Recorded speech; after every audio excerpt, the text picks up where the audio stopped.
the kids with the pumped up kicks. You better run faster than my bullet. Alors moi je m'appelle Louise et j'ai 20 ans. Moi je m'appelle Anna, j'ai 22 ans. Je m'appelle Lison et j'ai 21 ans. Je m'appelle Laura et j'ai 23 ans. Alors on a cherché des articles sur la politique entre France et Tunisie. Alors moi j'ai cherché sur le regard de la Tunisie sur les élections tunisiennes, les élections présidentielles qui vont avoir lieu. Le 11 août, le registre des candidatures a été clôturé avec 98 candidats. Donc ça promet d'être des élections mouvementées. Les élections auront lieu le 15 septembre et ça modifie, donc ça chamboule un peu le calendrier des élections parce que les élections présidentielles auront lieu avant les élections législatives.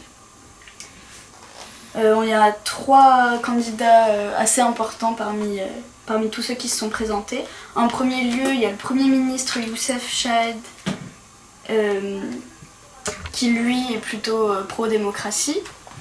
Ensuite, il y a le président par intérim du Parlement qui lui est plutôt soutenu par des partis islamistes. Donc 2 gros candidats assez opposés. Et ensuite, il y a un 3e candidat qui est potentiellement important, le ministre de la Défense, qui lui a démissionné pour pouvoir se présenter. Et justement, le ministre de la Défense a des relations qui ont l'air plutôt bonnes avec la France. On peut notamment le constater lorsque l'ambassadrice de France pour la Libye a eu besoin de se rendre en Tunisie à cause d'une situation qui avait évolué rapidement en Libye et qui mettait en cause sa sécurité. Il y a eu des très bonnes relations entre la France et la Tunisie pour assurer un déplacement en toute sécurité et facilité grâce aux forces de l'ordre tunisiennes.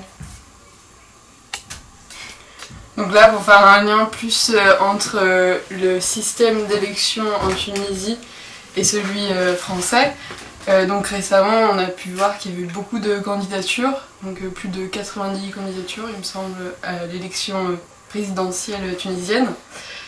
A contrario, en France, pour les élections municipales, on voit qu'il y a de plus en plus de désistements et que les maires cherchent à écourter en fait leur mandat.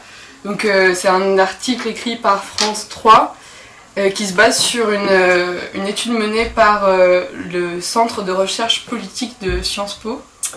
Donc il affirme qu'en fait en 2020, plus de la moitié des maires veulent passer la main.